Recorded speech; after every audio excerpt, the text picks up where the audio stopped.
स्वागत है एक बार फिर से आप सभी साथियों का दृष्टि आईएएस की प्रैक्टिस सीरीज पीटी स्पेशल की अर्थव्यवस्था की इस नई वीडियो में। साथियों, जैसा कि आप सभी को पता है कि अर्थव्यवस्था की जो पहली वीडियो थी उसमें हमने पहले ही बात किया था कि जो अगली वीडियो होगी उसमें हम उन चैप्टर के बारे में सबसे पहले पढ़ेंगे जिनका वेटेज परीक्षा के अनुसार ज़्यादा है। और इसी को ध्यान में रखते हुए आज हम स्टार्ट कर रहे हैं मुद्रा बाजार एवं बैंकिंग प्रणाली वाले अध्याय से। तो आइए शुरुआत करते हैं और देखते हैं कि पहला प्रश्न क्या है। तो सवाल है आपका, भारतीय रुपए को निम्नलिखित में से सबसे स्पष्ट रूप से परिभाषित करता है। आपके विकल्प हैं पूर्ण मूल्य मुद्रा, साख मुद्रा, वचन पत्र, प्रतिनिधि पूर्ण मूल्य मुद्रा। तो भारतीय रुपए की बात कर रहा है यहाँ पर, और आपको बताना है कि इन चारों में से सबसे ज्यादा भारतीय रुपए को कौन सा टर्म परिभाषित करता है। तो भारतीय मुद्रा या भारतीय रुपए की अगर बात करें तो इसमें जो दिए गए विकल्प में है इसका सी वाला उत्तर सही हो जाएगा। यह वचन पत्र जो इसमें दिया हुआ है यह भारतीय रुपए को सबसे स्पष्ट रूप से परिभाषित करता है। आइए इसके बारे में भी एक बार देख लेते हैं। तो पूर्ण मूल्य मुद्रा क्या होती है, तो इसके बारे में अगर बात करें तो यह एक ऐसी मुद्रा होती है जिसका एक वस्तु के रूप में उतना ही मूल्य होता है जितना कि उस पर अंकित मूल्य है, जैसे कि सोने के सिक्के, चांदी के सिक्के इत्यादि। अगर साख मुद्रा की परिभाषा की बात की जाए तो वह मुद्रा जिसका मूल्य मुद्रा के रूप में उस वस्तु के मूल्य से अधिक होता है जिससे वह बनी होती है। यानी कि जो साख मुद्रा होती है इसके निर्माण में जिस वस्तु का इस्तेमाल किया गया है उसके मूल्य से इसका जो मूल्य होता है वह अधिक होता है। वहीं अगर हम बात करें वचन पत्र की तो यह केंद्रीय बैंक, अगर भारतीय अर्थव्यवस्था के संदर्भ में बात करें तो केंद्रीय बैंक भारत का कौन सा है, आरबीआई। तो चाहे हम भारत के संदर्भ में इसे केंद्रीय बैंक कहें या हम आरबीआई कहें, दोनों ही एक ही बात है। तो ये वचन पत्र जो है आरबीआई द्वारा या केंद्रीय बैंक द्वारा जारी किए जाते हैं। वर्तमान में यह मुद्रा परिचालित मुद्रा का सबसे बड़ा हिस्सा होता है, यानी कि अर्थव्यवस्था में जो भी लिक्विडिटी है उसका सबसे बड़ा ये हिस्सा होते हैं। भारतीय रिजर्व बैंक द्वारा जारी किए गए सभी मुद्रा नोटों को इसमें शामिल किया जाता है। अब प्रतिनिधि पूर्ण मूल्य मुद्रा की अगर बात करें तो इसका प्रयोग साधारणतया मुद्रा नोट के रूप में होता है जो प्रभावी रूप से टोकन सिक्के या बुलियन, जिससे कि स्वर्ण की बात हम करते हैं उसको भी हम इसमें इंक्लूड कर लेते हैं, के बराबर मात्रा के लिए एक परिचालित गोदाम रसीद है। तो जो ये प्रतिनिधि पूर्ण मूल्य मुद्रा है यह एक तरह से रसीद होती है। इसमें सिक्का या बुलियन मुद्रा की तुलना में कमोडिटी के रूप में कम महत्व का होता है। इस प्रकार इसे साख मुद्रा बनाते हैं। तो यहाँ से आप सभी देख सकते हैं कि जो वचन पत्र की डिफिनेशन है यह रुपए को सबसे स्पष्ट रूप से परिभाषित करता है। तो इस प्रश्न का सही विकल्प हो जाएगा सी वाला। अगला प्रश्न है, निम्नलिखित में से कौन से मुद्रा बाजार साधन के अंतर्गत शामिल हैं। जमा प्रमाण पत्र, राजकोष बिल जिसे कि ट्रेजरी बिल भी कहते हैं या टी बिल भी कहते हैं, वाणिज्यिक पत्र। आपको बताना है कि इनमें से कौन सा सही है इनकूट का प्रयोग करके।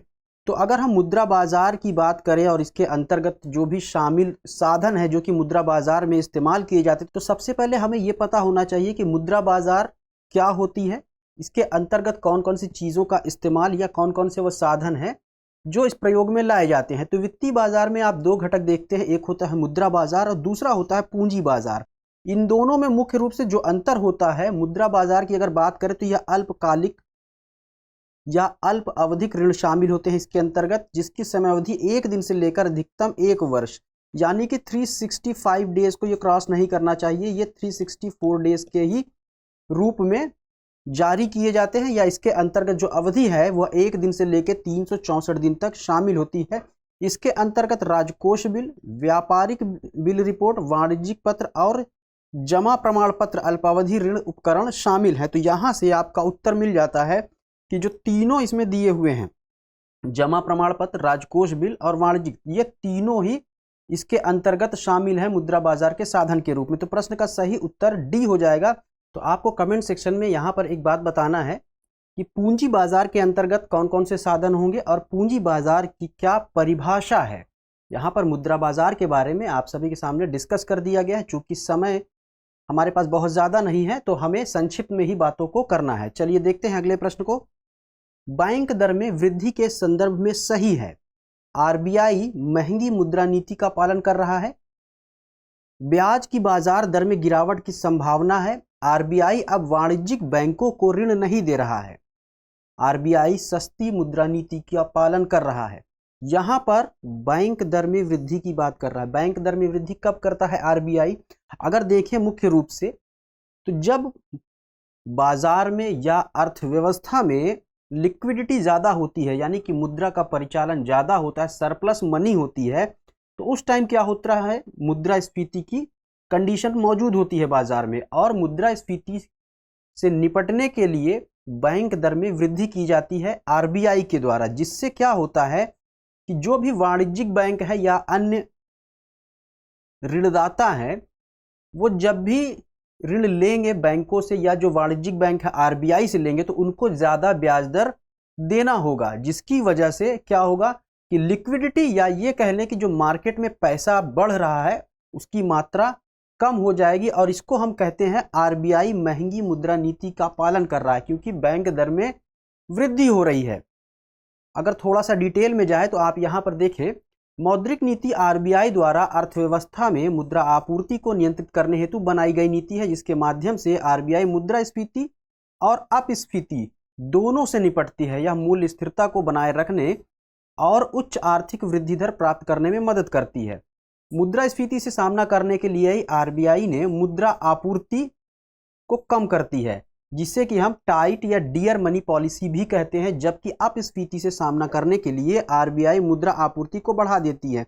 इसे हम इजी या चीप मनी पॉलिसी कहते हैं। यहाँ पर दोनों चीज़ें आप देखें कि जब मुद्रास्फीति की कंडीशन होती है तो उस दौरान क्या करता है आरबीआई क्या करता है कि मुद्रा आपूर्ति को कम कर देता है। उसके लिए वो क्या करता है, जो बैंक दर है वह बढ़ा देता है। लेकिन अगर इसी के उल्टा स्थिति होती है, यानी अपस्फीति की बात होती है, तो वो क्या करता है, मनी सप्लाई को मार्केट में बढ़ा देता है। इसके लिए वो क्या करेगा, बैंक दर में कमी कर देगा, जिससे कि वाणिज्यिक बैंक जो है वो ज़्यादा से ज़्यादा पैसा आरबीआई से ले सके और मार्केट में ज़्यादा से ज़्यादा पैसा इन्फ्यूज हो सके। तो इस तरह से आरबीआई क्या करता है कि मुद्रास्फीति और अपस्फीति के सामना करने के लिए बैंक दर, या ये कह लें कि मौद्रिक नीति के अंतर्गत जो भी अन्य व्यवस्थाएं हैं उनका उपयोग आरबीआई करता है। तो यहाँ से प्रश्न का सही उत्तर आपका हो जाएगा ए वाला, यानी आरबीआई महंगी मुद्रा नीति का पालन कर रहा है। बात कर लेते हैं अगले प्रश्न पर। बैंक दर में वृद्धि का परिणाम निम्नलिखित में से क्या है? सवाल लगभग सेम है जो पिछला सवाल था, लेकिन यहाँ पर जो विकल्प हैं उनको बदल करके पूछा जा रहा है। तो यहाँ पर जो विकल्प दिया है, बाजार में मुद्रा आपूर्ति में वृद्धि, वाणिज्यिक बैंकों की ऋण लागत में वृद्धि, वाणिज्यिक बैंकों की ऋण लागत में कमी, या उपर्युक्त में से कोई नहीं। तो बैंक दर में वृद्धि से क्या होगा, जो वाणिज्यिक बैंकों की ऋण है, ऋण लेने की लागत लगती है, उसमें वृद्धि हो जाएगा, क्योंकि उनको बैंक दर ज़्यादा देनी पड़ेगी, जबकि बाजार में मुद्रा आपूर्ति में वृद्धि नहीं होगी बल्कि कमी हो जाएगी। तो प्रश्न का सही उत्तर बी हो जाएगा। इसको समझ लेते हैं बैंक दर को एक बार फिर से। बैंक दर कुल मिलाकर के एक ऐसी ब्याज दर है जिस पर आरबीआई या भारतीय रिजर्व बैंक दीर्घावधिक ऋण देता है।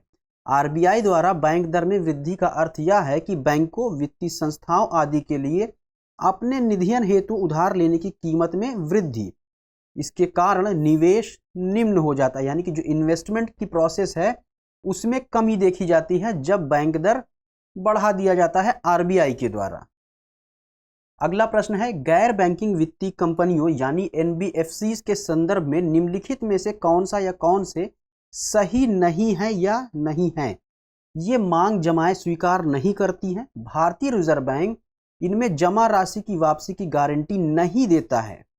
इन्हें पूंजी पर्याप्तता अनुपात यानी CAR से छूट प्राप्त है, और कूट का इस्तेमाल करके आपको बताना है कि कौन सा उत्तर सही है। तो एनबीएफसीज के बारे में अगर हम देखें तो एनबीएफसीज जो होती हैं ये कंपनी अधिनियम 1956 के तहत पंजीकृत कंपनियां होती हैं, यानी कि रजिस्टर्ड कंपनीज होती हैं, जो मुख्य रूप से ऋण और अग्रिम शेयर, स्टॉक, बॉन्ड, डिबेंचर, सरकार अथवा स्थानीय प्राधिकरण या समान प्रकृति की अन्य मार्केट योग्य प्रतिभूतियों का अधिग्रहण, पट्टा कारोबार, किराया खरीद, बीमा व्यापार, चिट व्यापार के कारोबार में लगी होती है। तो कुल मिलाकर के इनका काम क्या होता है, यहाँ से आप सभी देख सकते हैं।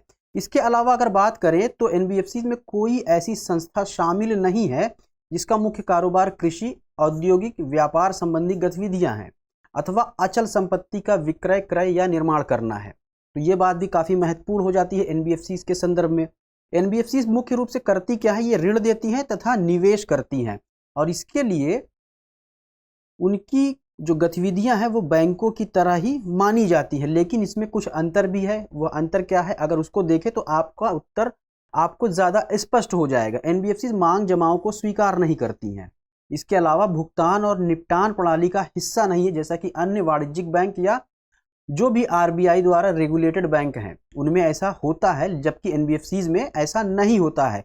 और स्वयं के नाम आहरित चेक जारी नहीं कर सकती हैं, जबकि बैंक ऐसा कर सकते हैं। इसके अलावा निक्षेप बीमा और प्रत्यय गारंटी निगम की जमा बीमा सुविधा बैंकों के मामले में विपरीत एनबीएफसी के जमाकर्ताओं के लिए उपलब्ध नहीं है। तो यहाँ से आपका उत्तर प्राप्त हो जाता है। इसके अंतर्गत क्या है, ये मांग जमाएं स्वीकार नहीं कर सकती हैं। भारतीय रिजर्व बैंक इनमें जमा राशि की वापसी की गारंटी नहीं देता है। तो यहाँ पर जो सी वाला है कि इन्हें पूंजी पर्याप्तता अनुपात सीआर से छूट प्राप्त है, यही आपका सही उत्तर हो जाएगा, यानी कि बी वाला विकल्प इस प्रश्न का बिल्कुल सही जवाब हो जाएगा। यहाँ पर अगर आप देखें सबसे लास्ट में अन्य बातों के साथ साथ दिशा निर्देश, अन्य मान्यता, परिसंपत्ति वर्गीकरण और एनबीएफसी पर लागू प्रावधान, बैलेंस शीट में प्रकटीकरण, पूंजी पर्याप्तता आदि की आवश्यकता को दर्शाता है। तो यहाँ से आपका प्रश्न का जो सही उत्तर है आपको और भी स्पष्ट हो जाता है। अगले प्रश्न की तरफ चलते हैं। बैंकों की पूंजीगत जोखिम के निर्धारण की विधि निम्नलिखित में से कौन सी है। यहाँ पर आपको ध्यान देना है, बैंकों के पूंजीगत जोखिम की बात कर रहा है, ना कि आरबीआई के संदर्भ में बात कर रहा है। यहाँ पर नगद आरक्षित अनुपात यानी कैश रिजर्व रेशियो, सांविधिक तरलता अनुपात यानी स्टैट्यूटरी लिक्विडिटी रेशियो, पूंजी पर्याप्तता अनुपात यानी कैपिटल अवेलेबिलिटी रेशियो, या उपर्युक्त में से कोई नहीं। तो इसके बारे में अगर डिटेल में देखें, सबसे पहले तो अगर हम कार के बारे में देखें तो इसके अंतर्गत अपनी जोखिम भारित संपत्तियों और वर्तमान देनदारियों के संबंध में बैंकों की या बैंक की पूंजी का अनुपात है। अगर हम इसकी परिभाषा की बात करें तो अपनी जोखिम भारित संपत्तियों और वर्तमान देनदारियों के संबंध में बैंक की पूंजी का यह एक अनुपात है। इसका निर्णय केंद्रीय बैंकों और बैंक नियामकों द्वारा वाणिज्यिक बैंकों को अतिरिक्त लाभ उठाने और प्रक्रिया में दिवालिया होने से रोकने के लिए किया जाता है। यह बेसल मानकों पर आधारित है। आप सभी को कमेंट सेक्शन में बताना है कि बेसल मानक क्या होते हैं। अगर बात करें इसके अंतर्गत, कार बैंकों के ऋण को प्रतिशत में दर्शाता है। ये बात भी काफ़ी महत्वपूर्ण हो जाती है, क्योंकि सीधे सीधे एक स्टेटमेंट दे करके भी पूछ सकता है कि कार बैंकों के ऋण को किस रूप से दर्शाता है, तो यह प्रतिशत के रूप में दर्शाता है। तो प्रश्न का सही उत्तर अगर हम बात करें तो कौन सा हो जाएगा, यहाँ पर सी वाला हो जाएगा, यानी कि पूंजी पर्याप्तता अनुपात जो है बैंकों के पूंजीगत जोखिम के निर्धारण की विधि मानी जाती है। चलिए बात करते हैं अगले प्रश्न पर। सवाल है, इस्लामिक बैंकिंग के संदर्भ में निम्नलिखित कथनों में से कौन सा या कौन से सही है या सही है। पहला कथन है, जमाकर्ता जिस बैंक में अपनी जमाएं रखता है उसको होने वाले नुकसान या लाभ में वह सहभागी होता है। इस्लामिक बैंकिंग के अंतर्गत ऋणों और जमाओं पर कोई ब्याज नहीं लगता है। चूंकि उपभोक्ता ऋणों पर ब्याज नहीं लगता है, अतः बैंक इन ऋणों पर किसी प्रकार का लाभ अर्जित नहीं करता है। तो इस्लामिक बैंक की अगर बात करें तो भारत सरकार ने भारत में अभी इसको वैध करार नहीं दिया, या ये कह लें कि भारत सरकार की तरफ से अभी इस्लामिक बैंकिंग को मान्यता नहीं दी गई है। अगर इस्लामिक बैंकिंग की बात करें तो यह इस्लामिक कानूनों के आधार पर आधारित है, जिसके अंतर्गत ऋण और जमा दोनों पर ब्याज की मनाही है। यानी कि जो भी ऋण दिया जाता है या उसमें जो भी जमाएं धनराशि की जाती है धनराशि के रूप में, उस पर ब्याज लेने और ब्याज देने के लिए मना किया गया है इस्लाम के अंतर्गत। अब चूंकि इस्लामिक बैंकिंग जो है इस्लामिक कानून के आधार पर बेस्ड है, तो यहाँ पर ये जो दूसरा वाला आपका कथन है, इस्लामिक बैंकिंग के अंतर्गत ऋणों और जमाओं पर कोई ब्याज नहीं लगता, तो ये वाला स्टेटमेंट आपका सही हो जाता है। आइए इसके बारे में थोड़ा सा डिटेल में देखें। तो इसके अलावा अगर हम बात करें कि इस्लामी कानून में ऋण और जमा दोनों पर ब्याज की मनाही है, इसके लिए यह तर्क दिया गया है कि पैसा कोई वस्तु नहीं है और लाभ वस्तुओं और सेवाओं पर अर्जित किया जाना चाहिए, पैसे के नियंत्रण पर नहीं। तो ये इनका अपना एक लॉजिक है कि हम यहाँ पर जो ऋण और जमाएं हैं इन पर ब्याज क्यों रोकते हैं या क्यों प्रतिबंधित है। तो इस्लामी कानून के अंतर्गत माना गया है कि पैसा कोई वस्तु नहीं है और जो लाभ है वस्तुओं पर या जो भी सेवाएं हैं उसी पर अर्जित किया जाना चाहिए, ना कि किसी ऐसी चीज़ पर जो कि वस्तु के रूप में या कमोडिटी के रूप में है ही नहीं। तो इसके अंतर्गत अगर बात करें, थोड़ा सा आगे चलते हैं, तो परंतु पूंजी को उत्पादन का एक कारक माना जाता है। यहाँ पर पूंजी से तात्पर्य पैसे से है। अब जो पूंजी है या पैसे की बात करें तो जो उत्पादन है, जो भी प्रोडक्शन होता है किसी भी अर्थव्यवस्था के अंतर्गत, तो उसमें से इसको एक मुख्य कारक माना जाता है और ऐसा माना जाता है कि इसे पुरस्कृत होना चाहिए। तो इसी की वजह से जो भी अर्थव्यवस्था में ब्याज का सिस्टम है वह लागू किया गया है, लेकिन इस्लामिक बैंकिंग में यह जो है वैध नहीं है।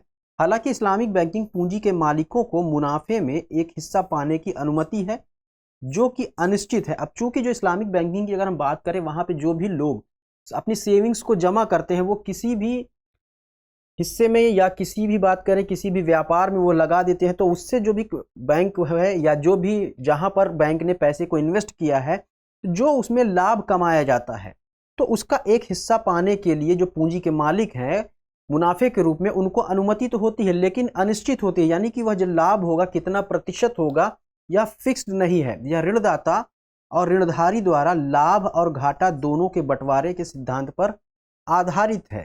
तो यहाँ से ये बात आपको क्लियर हो जानी चाहिए कि इस्लामिक बैंकिंग के क्या सिद्धांत है। इसके अलावा थोड़ा सा और डिटेल में हम देखें तो यहाँ से आप देख सकते हैं कि इसके अंतर्गत जमाकर्ता को ब्याज के रूप में एक निश्चित वापसी का भुगतान नहीं किया जा सकता, लेकिन बैंकों को जमा पर नगद या वस्तु के रूप में पुरस्कार या बोनस जैसे प्रोत्साहन देने की अनुमति है। यानी कि यहाँ पर आप ब्याज नहीं दे सकते हैं, न ले सकते हैं, लेकिन जो भी जमा है उसमें नगद या वस्तु के रूप में पुरस्कार या बोनस जैसे प्रोत्साहन आप दे सकते हैं। इसके अलावा जमाकर्ता जो नियमित बैंकिंग प्रणाली में जोखिम विरोधी होता है, वह यहाँ पूंजी का एक पूंजी प्रदाता है, और जो बैंक उसकी पूंजी उधार लेता है उसके साथ वह अपने जोखिम को भी बांटता है। यानी कि यहाँ पर जो भी लोग पैसा इन्वेस्ट करते हैं या पैसे को उन्होंने जमा करके रखा हुआ है, तो लाभ में भी उनका हिस्सा बनता है और नुकसान में भी उनका हिस्सा इसके अंतर्गत बनता है। तो प्रश्न का जो सही उत्तर हो जाएगा, यहाँ से अगर आप देखें, यहाँ पे पहला स्टेटमेंट कह रहा है कि जमाकर्ता जिस बैंक में अपनी जमाएं रखता है उसको होने वाले नुकसान या लाभ में वह सहभागी होता है। तो यह भी क्लियर हो जाता है। तो यहाँ से प्रश्न का जो सही उत्तर हो जाएगा सी वाला हो जाएगा, यानी कि केवल 1 और 2 स्टेटमेंट ही सही है। तीसरे स्टेटमेंट की अगर बात करें, चूंकि उपभोक्ता ऋणों पर ब्याज नहीं लगता है अतः बैंक इन ऋणों पर किसी प्रकार का लाभ अर्जित नहीं करता है, तो ये स्टेटमेंट गलत है, क्योंकि जो बैंक है वो लाभ अर्जित करता है, लेकिन वह निश्चित नहीं है कितना अर्जित करता है। बात करते हैं अगले प्रश्न की। निम्नलिखित कथनों पर विचार कीजिए। मुद्रा भुगतान अथवा विनिमय के माध्यम के रूप में कार्य करती है। वस्तु विनिमय प्रणाली में वस्तु एवं सेवाओं के मूल्यों की माप की सामान्य इकाई का अभाव होता है। उपर्युक्त कथनों में से कौन सा या कौन से सही है या सही है केवल 1, केवल 2, 1 और 2 दोनों, ना तो 1 और ना ही 2। तो यहाँ पर मुद्रा की बात कर रहा है कि मुद्रा जो है भुगतान अथवा विनिमय यानी कि एक्सचेंज के माध्यम के रूप में कार्य करती, तो ये बिल्कुल सही है। वही दूसरा स्टेटमेंट है, वस्तु विनिमय प्रणाली में वस्तुओं एवं सेवाओं के मूल्यों की माप की सामान्य इकाई का अभाव होता है, तो ये स्टेटमेंट भी बिल्कुल सही है। वस्तु विनिमय प्रणाली की अगर बात करें तो इसको सबसे अच्छा उदाहरण जिसे समझा जा सकता है बार्टर सिस्टम। अगर प्राचीन भारत की बात करें तो जो व्यापार करने का एक तरीका था बार्टर सिस्टम कहा जाता था। इसके अंतर्गत क्या होता था, वस्तुओं का एक्सचेंज किया जाता था, वहां पर मुद्राएं नहीं होती थी, किसी एक वस्तु के बदले में दूसरी वस्तु का आपस में अदला बदली करके व्यापार किया जाता था। तो यहां पर दोनों ही बातें सही है। प्रश्न का सही उत्तर जो हो जाएगा यह सी वाला हो जाएगा।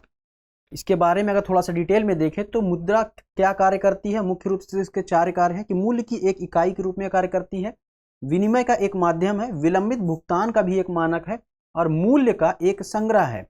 अब मुद्रा विनिमय के माध्यम के रूप में कार्य करती क्योंकि यह वस्तुओं एवं सेवाओं के बदले लोगों द्वारा स्वीकार की जाती है। यह विकल्प के धारक या सामान्यकृत क्रय शक्ति को भी दर्शाती है। इसके अलावा वस्तुओं एवं सेवाओं के मूल्यों की माप के लिए उभयनिष्ठ इकाई का अभाव वस्तु विनिमय प्रणाली की कमियों में से एक है। यानी कि जो वस्तु विनिमय की प्रणाली है वह इसकी एक कमी है। यह उभयनिष्ठ इकाई के अभाव का अर्थ है कि कोई उचित लेखा प्रणाली संभव नहीं थी। मुद्रा के विनिमय के माध्यम के रूप में कार्य करने का यह यथोचित कारण नहीं है। तो यहां से प्रश्न का सही उत्तर सी वाला हो जाएगा। चलते हैं अगले प्रश्न की तरफ। सवाल है, निम्नलिखित युग्मों पर विचार कीजिए। सॉफ्ट करेंसी किसी अर्थव्यवस्था की विदेशी मुद्रा बाजार में आसानी से उपलब्ध दूसरा है हार्ड करेंसी, अंतरराष्ट्रीय मुद्रा जिसकी आवश्यकता हर अर्थव्यवस्था को होती है। डियर मनी, कम ब्याज दर वाली व्यवस्था। उपर्युक्त युग्मों में से कौन से सुमेलित हैं? आपको बताना है कि ये जो तीनों दिए हुए सॉफ्ट करेंसी, हार्ड करेंसी और डियर मनी, इनमें से कौन सुमेलित है। तो अगर बात करें इनमें से, तो यहाँ पर जो पहला और दूसरा है यह बिल्कुल सही सुमेलित है। तो प्रश्न का सही उत्तर हो जाएगा 1 और 2। और आइए देखते हैं कि यह दोनों ही क्यों सुमेलित है और तीसरा क्यों सुमेलित नहीं है। तो डिटेल में अगर देखें तो सबसे पहले सॉफ्ट करेंसी क्या होती है इसको समझ लेते हैं।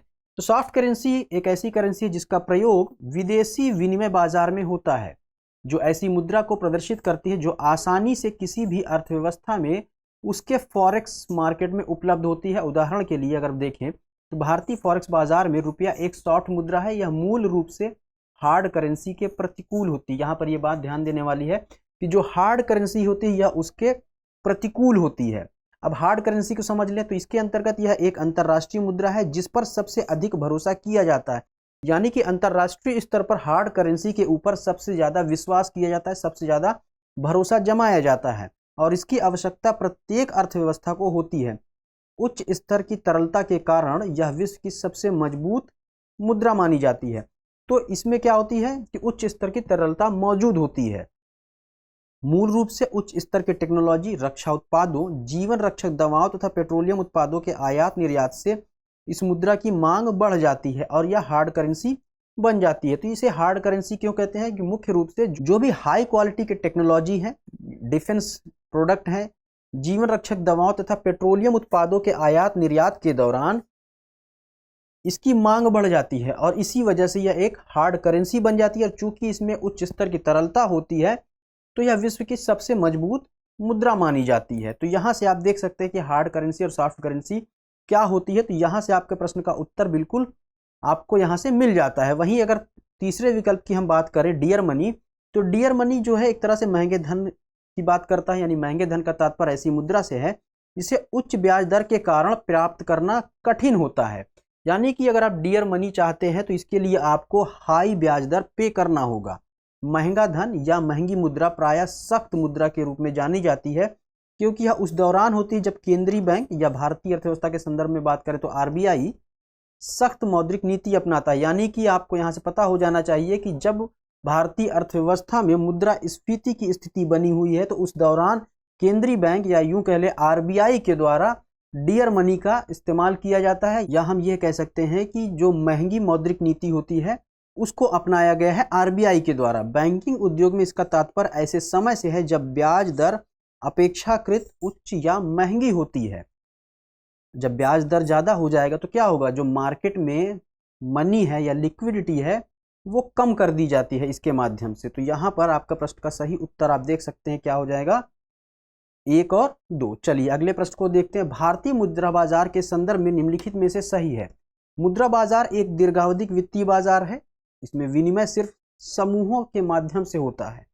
कूट का प्रयोग करके आपको सही उत्तर बताना है। तो अगर आप पहले प्रश्न को देखें जो अभी मैंने डिस्कस किया तो मुद्रा बाजार के बारे में भी मैंने आपसे वहां पर चर्चा किया था। तो मुद्रा बाजार क्या है, दीर्घावधिक वित्तीय बाजार ना होकर के बल्कि अल्पावधिक है। तो आपका यह स्टेटमेंट गलत हो जाता है। वहीं इसमें विनिमय सिर्फ समूहों के माध्यम से होता है तो यह स्टेटमेंट भी गलत है।